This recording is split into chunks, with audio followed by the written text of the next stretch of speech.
And finally, to our special segment, Resurgent Africa. Amid the coups and the crises, there are many positive stories from Africa that often get overlooked, but not on this show. Our story today is from the Ivory Coast, where in the country's northern region, new employment opportunities generated by the government are preventing guns from making their way into the hands of the youth, giving them hope of a better future away from violence and terrorism. Our next story gets you all the details. Shots ringing out in the air, violence and a wave of fear.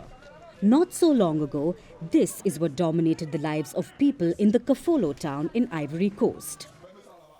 Jihadists hit Kafolo in June 2020. Then they struck it again in March 2021. For months, it resembled a town in distress, but not anymore. Now it's buzzing with life. Kafolo's youngsters are walking down a promising road. With the government's support, they are learning new skills. And one after another, they are touching the milestones of employment. The final destination is prosperity.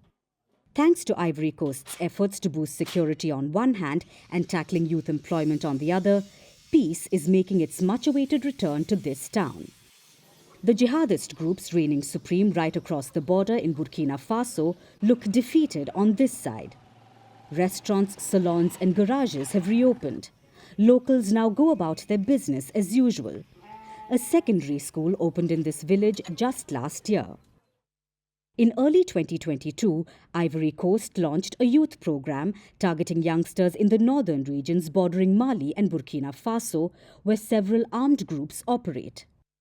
The goal is to train youngsters with an employable skill so that they are less tempted to join militant groups as well as the illegal gold miners. 18-year-old Kambire Koko is one such youngster. In a region where jihadist groups once recruited young people, he represents the hope for a better future. Instead of wielding a gun, Koko is learning to cut out metal window frames. He earns 30,000 francs a month, or about $50, from this government apprenticeship support scheme. He hopes to set up his own workshop soon. Learning a trade is better than hanging around and then someone will come along and give you 500,000 francs and a motorcycle and send you to places you don't know. Koko is referring to the way armed groups operate in the region. They hand new militancy recruits a gun, a motorbike and some money. But the Ivorian government is arming youngsters with skills to replace the terror of gunshots with signs of achievable prosperity. If young people don't work, bandits can easily recruit them. Because they have nothing to do and that's it. He can go and get involved in that and maybe he'll earn a few coins in his pocket. That's all there is to it. If he doesn't have a motorbike, we'll tell him, oh, we'll give you a free motorbike. Inevitably he's going to take the bike. After that it's a problem.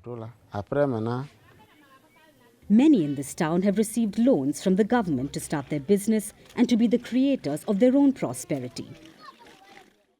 As per the government, nearly 54,000 young people have received support for employment in northern Ivory Coast. With the 30,000 francs I get at the end of the month since I started this program, it helps me buy food in the morning and at noon.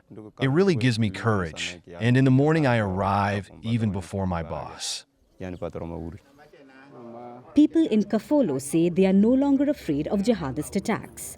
More soldiers patrol its streets as youngsters go about pursuing their goals. A lot of young people went to workshops, training courses, apprenticeships. There were AVEX, which stands for Credit and Savings Associations, which helped to change the situation. The military, the defense, since then we've had a lot of soldiers who look after us, and that's given us confidence. We're no longer afraid. As guns reign supreme just across the border in Burkina Faso, the roses of employment wield their influence in this Ivory Coast town. Employment and security are acting like a double-edged sword to slay the terror that once kept this town on edge. The hope for a better future is gradually replacing the terror of a violent past. And that's it on the show for today. We will see you again at the same time on Monday. Thank you for watching. Have a great weekend and goodbye.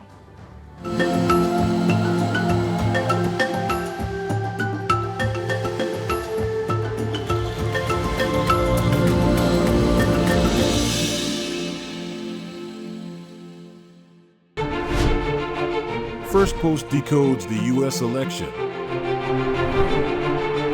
Explains how America chooses its president. Your primer on the race to the White House.